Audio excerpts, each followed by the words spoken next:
আপনার একটা কথার মধ্যে অবজেকশন আছে, আদর্শের মৃত্যু হয় না, কিন্তু আওয়ামী লীগের কি আদৌ আদর্শ আছে? না, আওয়ামী লীগ এদেশে গত 15 বছর হীরক রাজার দেশে যার মানুষকে ঢুকে দিত, তার মগজ ধোলাই দিয়ে বের করে দিত। মানে দুঃখিত কবির ভাই, হয়তো বোঝেননি, আসলে আদর্শের মৃত্যু হয় না সেটা সঠিক, কিন্তু আওয়ামী লীগ তো একটা মতাদর্শ নিয়ে রাজনীতি করছে। শেখ মুজিবের যে মতাদর্শ মুজিববাদ, মানে মতবাদ আসলে একসময় অপ্রাসঙ্গিক হতে পারে, কিন্তু কথা হচ্ছে মুজিববাদ কোনো আদর্শ না। আপনাকে হয়তো আমি প্রথমে বুঝাতে পারিনি ওইভাবে, সেজন্য মুজিববাদ কোনো আদর্শ না, এটা মতবাদ। এটা কোনো মতবাদও না, দেখাচ্ছি আপনাকে। এটা হচ্ছে ওই যে মগজ ধোলাই দিছে, সেজন্য আপনি এটা মতবাদ বলছেন, এবং এই মিথ্যাচারের জন্য আজকে এটা বলতেছেন আপনি মতবাদ। এটা হচ্ছে 72 সালে মুজিববাদের কথা প্রথম আসছে, স্বাধীনতার পরে তোফায়েল আহমেদ রাজ্জাক এনারা নিয়ে আসছে। আচ্ছা, আমি তার আগে যাওয়ার আগে আপনাকে বলি কেন বললাম আমি আওয়ামী লীগ কোনো মতাদর্শ না, শেখ মুজিবের কোনো মতাদর্শ ছিল না, মুজিববাদ বলে কিছু ছিল না। যা কিছু, এটা কিছু অপরাজনৈতিক বুদ্ধিজীবীর তৈরি, এবং এটা সম্পূর্ণ ইন্ডিয়ার তৈরি। কেন এই কথাটা বললাম? ফুয়াদ ভাই আমার জ্ঞানগর্ব অনেক কথা বললেন, আমি ওইগুলো সবগুলোকে অ্যাডপ্ট করে নিয়েই বলতেছি। আমি মুসলিম লীগ বা ওর সাথে বলবো না, আওয়ামী লীগের শুরুটা কি? আওয়ামী লীগের প্রথম নামটা কি ছিল? আওয়ামী মুসলিম লীগ। 49 সালে। এরপর আপনি সেই আওয়ামী মুসলিম লীগ নিয়ে আপনি 54 সালে ইলেকশন করলেন, যুক্ত ফ্রন্টের ইলেকশন। 57 সালে বদমাইশ শেখ মুজিবুর রহমান, আমি একদম বদমাইশ শব্দটা ইউজ করলাম, বদমাইশ শেখ মুজিবুর রহমান ইন্ডিয়ার চক্রান্তে এই মুসলিম শব্দটা আওয়ামী লীগ থেকে বাদ দেওয়ালেন। তার জন্য কী হলো? আওয়ামী লীগ ভেঙে গেল। ভেঙে কী হলো? মৌলানা ভাসানী, যখন আওয়ামী লীগ করা হলো 49 সালে, তখন তো শেখ সাহেব ছিল না, তখন ছিল মৌলানা ভাসানী, হোসেন শহীদ সরওয়ার্দী, আবুল হাশেম, এনারা। তো 57 সালে যখন এই মুসলিম শব্দটা বাদ দিয়ে দেওয়া হলো, দিয়ে একটা সেকুলার নেচার নিয়ে আসা হলো, আমাদের ভাগই হচ্ছে দ্বিজাতি তত্ত্বের ভিত্তিতে, আপনি তার 10 বছরের মাথায় এসে আপনি সেকুলার হতে চান, তখনই মৌলানা ভাসানী ওখান থেকে সরে গিয়ে কি হলো? উনি ন্যাপ গঠন করলেন। এবার আসেন, সরওয়ার্দী সাহেব মারা গেলেন কত? 63 সালে। যেই সরওয়ার্দী সাহেব মারা গেলেন, সঙ্গে সঙ্গে শেখ মুজিবুর রহমান পুরা ক্ষমতাটাকে গ্র্যাব করে নিয়ে জেনারেল সেক্রেটারি হয়ে গেলেন আওয়ামী লীগের।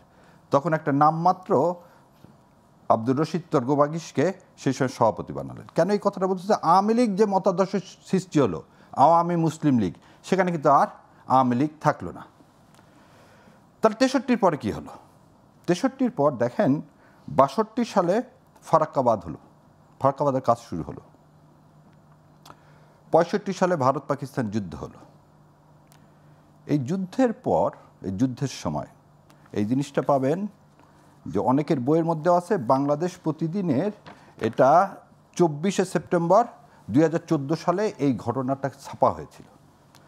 আগরতলা ষড়যন্ত্র মামলা, এটা আসলে ষড়যন্ত্র না, ইন্ডিয়ার সাথে যে শেখ মুজিব নিজে এই পাকিস্তানকে ভাগ করার জন্যে এই এজেন্ডা নিয়েছিলেন, সেই এজেন্ডা বাস্তবায়ন কীভাবে হয়েছিল সেটা একটু শর্ট করে বলে দিই আপনাকে। ওনার নাম ছিল ফণীন্দ্রনাথ ব্যানার্জি, উনি আইপিএস অফিসার ছিল, আইজি ছিল ত্রিপুরার। এই ফণীন্দ্রনাথ ব্যানার্জি 65 সালে ইন্দিরা গান্ধী, 66 সালে ইন্দিরা গান্ধী ইংল্যান্ডে যায়, এবং সে সময় শেখ মুজিবুর রহমান ইংল্যান্ডে যায়। যাওয়ার পরে ওখানে তারা ডক্টর তারাপদ বসুর বাসায় মিলিত হয়, এবং শেখ সাহেব কথা দেয় ইন্দিরা গান্ধীকে, যে কোনোভাবে হোক এই পাকিস্তানকে ভেঙে দেওয়া হবে, কিন্তু এক শর্তে, আমাকে প্রধানমন্ত্রী করতে হবে, আমাকে প্রধানমন্ত্রী করতে হবে। এখন দেখেন, আপনি এটা চিন্তা করেন যে এইভাবে একটা বাস্তবতা চিন্তা করেন যে ঢাকায় 3-4টা মেডিকেল কলেজ আছে, ইউনিভার্সিটি আছে, অনেক কিছু আছে।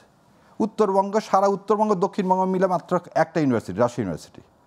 তাহলে আমি যদি এখন বলি রাজশাহী মেডিকেল কলেজ, তাহলে আমি যদি এখন বলি এর শোষণ হচ্ছে, তো ঢাকায় বেশি হচ্ছে, আমার এদিকে কম হচ্ছে, অতএব আমরা এই উত্তরবঙ্গ আর দক্ষিণবঙ্গ মিলে আলাদা রাষ্ট্র করি। সেটা করা উচিত হবে না? আপনার বলতে হবে শোষণ হচ্ছে, আমার এদিকেও ইকুয়াল ডিস্ট্রিবিউশন দেন, ইকুয়াল ডিস্ট্রিবিউশন দেন। এখানে আর একটা জিনিস খুবই মানে এই সত্যটা দেখেন, শেখ হাসিনা ইভাপোরেটেড করছিলেন কাকে? পরিসংখ্যানকে।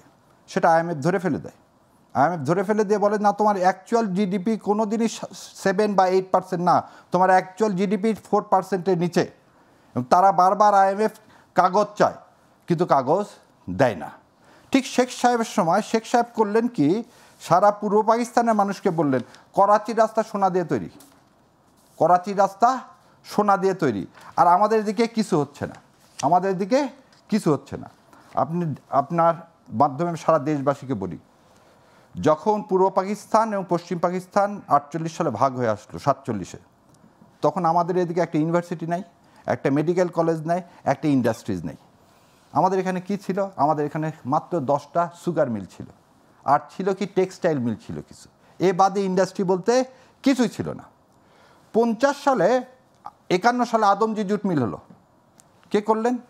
51 সালে প্লাটিনাম খুলনা অঞ্চলে 12টা জুট মিল হলো, ক্যাডেট কলেজ হলো 7টা, ইউনিভার্সিটি হলো 7টা, ইঞ্জিনিয়ারিং কলেজ হলো 7টা, তারপরে আপনি medical college, sugar mill, tobacco, total হচ্ছে 77টা বড় ইন্ডাস্ট্রিজ হলো। তারপরে বলছে BMT, Bangladesh machine tools factory, ordnance factory, সব কার করা, সব হচ্ছে এই পাকিস্তান আমলে 71-এর আগ পর্যন্ত করা।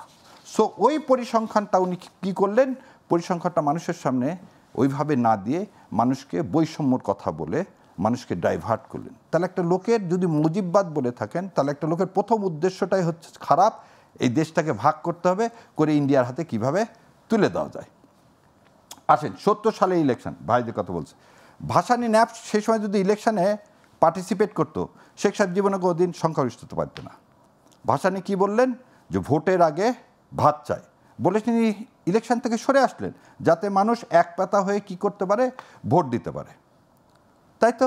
আচ্ছা, 71 সালে আমরা 70 সালে মেজরিটি পাইলাম, মেজরিটি পেয়ে আমাদেরকে ক্ষমতায় যাওয়ার কথা, পাকিস্তান আমাদেরকে ক্ষমতায় যেতে দিলেন না। এবং পাকিস্তান 25 তারিখ রাতে আমাদের এখানে ক্র্যাকডাউন করলেন, যেটা ধিক্কারজনক, অবশ্যই নিন্দনীয়। কিন্তু কেন 25 তারিখ রাতের বেলায় এই ক্র্যাকডাউন করলেন, এ কথা কিন্তু কেউ বলল না। হোয়াই 25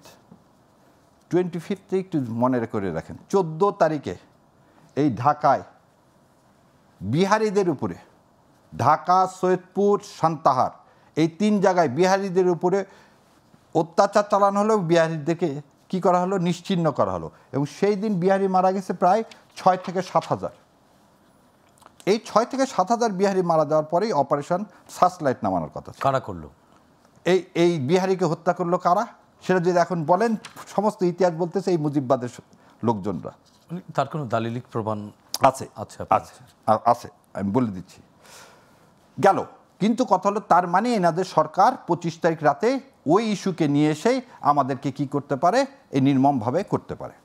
আসেন 25 তারিখে শেখ সাহেব, সবাই বলে 25 তারিখে শেখ সাহেব ঘোষণা দিয়েছেন, তাজউদ্দিন আহমেদের মেয়ে শারমিনের লেখাই বই, এই বই 2012 সালে বেরোয়েছে, তখন কে, শেখ হাসিনা ক্ষমতায় না?